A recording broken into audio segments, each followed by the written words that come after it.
I am an internet weirdo who got really popular very suddenly with a viral video. I use my skills in communication and drawing and developmental psychology to explain very simply concepts about dating and psychology and other parts of our everyday lives that are very useful to people in as much as they can watch a short video and say, oh, is that how it works? Now I get it, and then apply it to their lives. I've become very popular because of my ability to do that, and I talk mostly about the subconscious and dating and how people work and explaining what is really going on beneath the surface. Awesome. That's a really good description. Yeah. So Jordan, would it be fine if I ask the first question? Absolutely. Go Yeah, ahead, we'll man. just Go start ahead. the discussion there. So we saw your video on levels and dealing with Hmm. those levels of consciousness, which you claim are very important. Does modern Hmm. education help at all? And if not, how can it be fixed to help people increase their consciousness? Sure. So the modern education system isn't really designed all that much around the realities of developmental psychology in as much as I can recognize it. I would say my personal experience of the public education system definitely had some recognition of the developmental levels of the children, being spoken to. Definitely had, people naturally do this. So, for example, the game Peekaboo, where you hide the face and then show the face and hide the face and show the face. This is something that people naturally do without being educated about um, object permanence. They kind of remember on almost an ancestral level. I used to not have object permanence, so if I show myself and hide myself and show myself and hide myself, it will teach this child that I'm here even when the child can't see me. So in that sense, education does include some recognition of developmental levels, but as far as I've seen, I don't think that the public school system is doing a very good job of understanding developmental psychological theory and then applying it, especially as you get into the higher grades like junior high and high school. That's when there's a lot more divergence between what level people are in. I've seen a lot of high school kids, even back in the 90s when I was in high school, some get all the way up to level 6, and some of them are still stuck down in level 3. And there are so many that it's so different what works for those different groups of people. And I see in education, or saw in education, because I haven't been interacting with it for quite a while, but I saw so much bluntness in the way that they had a one size fits all. This is the one thing we do for a large chunk of students, and don't evaluate them. We're not evaluating their development. We're not evaluating their IQ. We're not evaluating their personality style, their type, their MBTI, their Big Five, or whichever one you might think is valid. And that one size fits all approach, I think, is very blunt, and it's leaving a lot of human capacity on the table. Yeah. And I think that could be solved with a competent developmental psychological approach, or partially solved at least. Yeah, just as a follow-up, do you think these levels of consciousness matter more as someone ages more in life and gets out of the education system?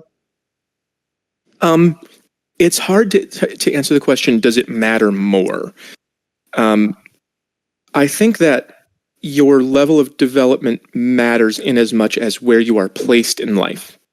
So the levels that you're thinking at, the level at which you're developed to, that you can get to on a daily basis, it matters in terms of what is your position in life and what are you bringing to that position. So when you, for example, if you have a teacher or a judge or a politician who is thinking at a more conventional level, like a stage 4, like a lot of people are at level 4 in medicine and law and politics, and it's just this is the way we've always done it, so this is the way we're always going to do it, and that brings a great lack of adaptive ability to these things that really require much higher level.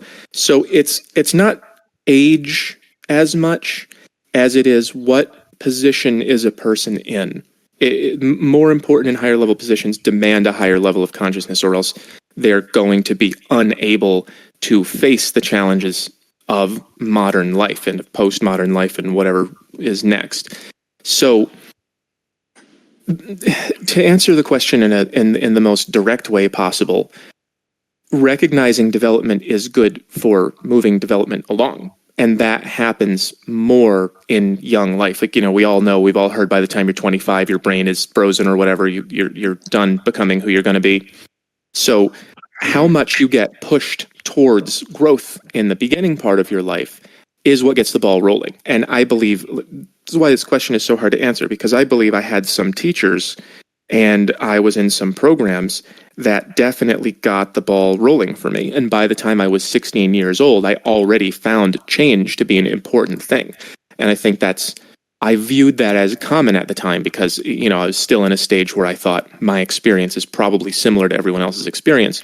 But the idea of change being something that you want to make a constant in your life, I think is something that not a lot of people ever really figure out or value, never mind school kids. And I think if we made that more normal, then people would be, a lot of the things that we don't like about people in general would be different. People would be less sticky. They would be less stuck in place. They would be more able to understand others and adapt to new situations, which is for sure what we need in an age where you can get on the internet and talk to someone in China and get on an airplane and fly to wherever. Yeah, that's really interesting. Absolutely. Awesome. Jordan, I know you want to comment on that, so if you want to go ahead Yeah. and you Well, can what I proceed was to the going next to ask question. is, yeah, what I was going to ask you, you're talking about the development of, children and teenagers nowadays. Do you think that we're sort of, because I see many people say this, both laymen, both scholars. Do you think that this new generation, I'm speaking here of Generation Z and even to an extent Generation Alpha, even though we haven't fully witnessed that it'll develop, do you think that they're plagued by this tendency towards just sort of going with the motions, living moment rather than thinking of long-term plans, long-term career and personal development? Because what I'd say is, it seems like if you ask the average sort of teenager or even a person in college nowadays why they're studying what they're studying, why they're doing something, it's not very intentional. I know this sounds almost kind of mystical, but do you think that there is this crisis of just immediate self gratification that's instant, this preference towards instantaneity? And I know that's obviously contributes to a decline in attention spans, a decline in the ability to focus, to produce great, intellectual and creative works. What do you think is the broader effect of all of this, of these interrelated phenomena on culture, on society? Yeah. What do you think overall? For sure. So I was just on another podcast yesterday talking about this where we got to exactly the same question. And what we decided is that there was a crisis of immaturity. And I think that it is, I haven't seen any measure of it other than IQ. Like IQ has fallen globally at an absolutely terrifying rate in the last 30 years. But I'm not aware of any developmental testing that would go along with it, although I'm pretty certain that they would match. I do believe, just from casual observation and from talking to others making casual observations, like it's anecdotes, but it's a hell of a lot of anecdotes. I do believe that we're in a very serious maturity crisis, and a lot of kids are growing up.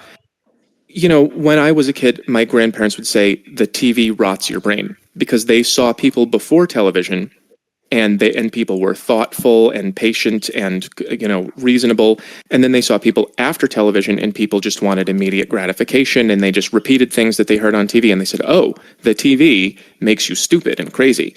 And now we're seeing like iPad kids, where the kid grows up looking at a flashing screen all day because the parents are busy at work and they've got to pay their taxes, and it just is flashing the most stimulating possible things at like a baby, and the baby just kind of grows up with that being reality. And I think that it kind of is a it's like a reciprocating problem. It's an iterative problem because the parents don't recognize how bad this is for the kid because they're not really aware of how development works, and they figured as long as the kid is busy seeing something, let's put some shapes on there, then the kid will grow up fine because I grew up fine and I had TV, and this is basically like a TV. I think that they're not really understanding the effect that this has on arresting development. These kids are now growing up, and a lot of people are reporting that they have like these dead stares, and they don't really recognize other people and their needs, and they view everything like it's an iPad, and they just go, "Do you have something interesting to tell me? No? Well, then I'm just going to turn around and look somewhere else." I'm not sure to what extent that's true and to what extent it is harmful, but for sure, I think since the invention of television and since the invention of cable television and then the internet and then iPads and phones and everything, I think we're facing a crisis of maturity where people are sucking on these digital pacifiers instead of growing up and having real challenges. Like the online content is designed not to challenge you. It's designed to either give you what you want immediately or make you angry immediately so that you comment.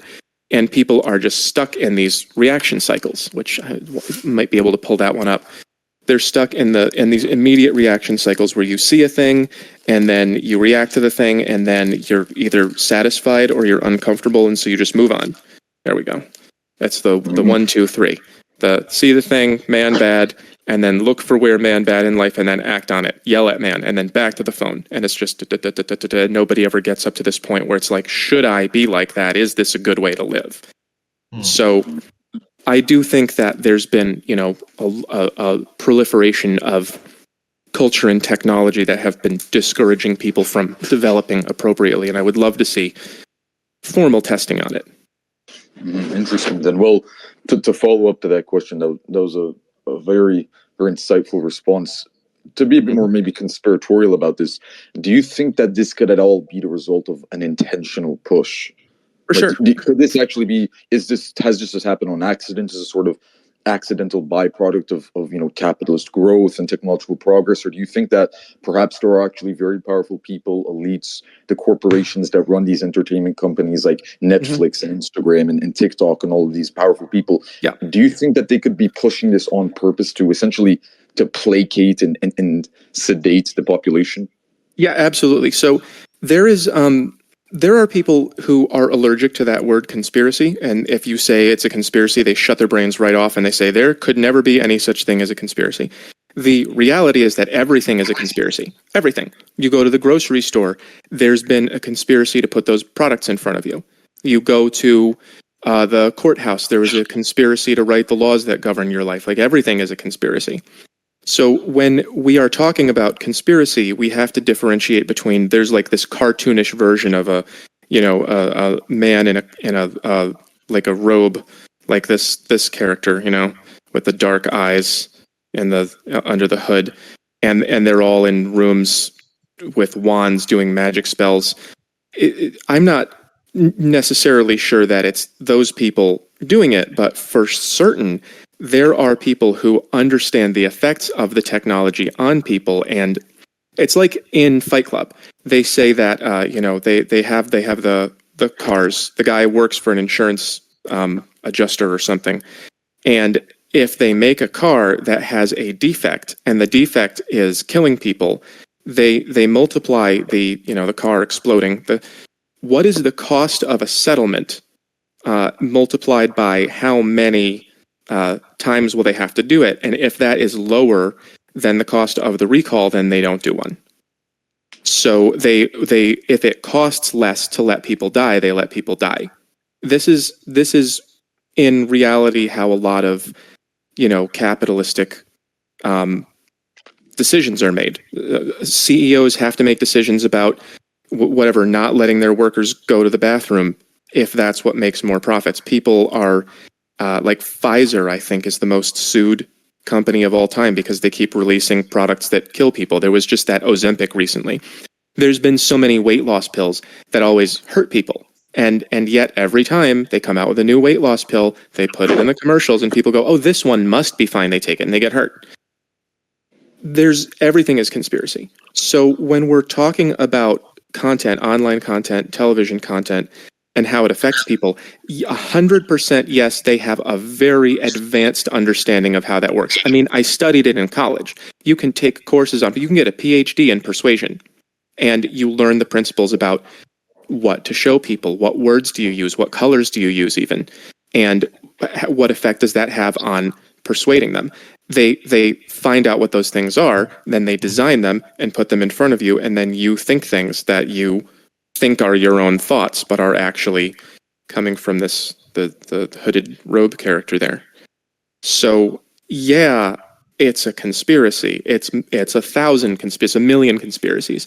It's conspiracies within conspiracies, but knowing where they're coming from and what the contents are is impossible, because the whole point of those things is keeping them quiet. So if we were going to combat something like that, we would need really, really broad sort of laws. We would need legal. This is why I talk about the government all the time. If we were going to combat the effect that this technology has on rotting people's brains and causing the immaturity crisis, you would need really broad laws on what's allowed and what's not. People talk a lot about how in China they don't show the kids, butts and boobs and swear words and cartoon characters. The Chinese TikTok has science and nationalism. China's great and everything.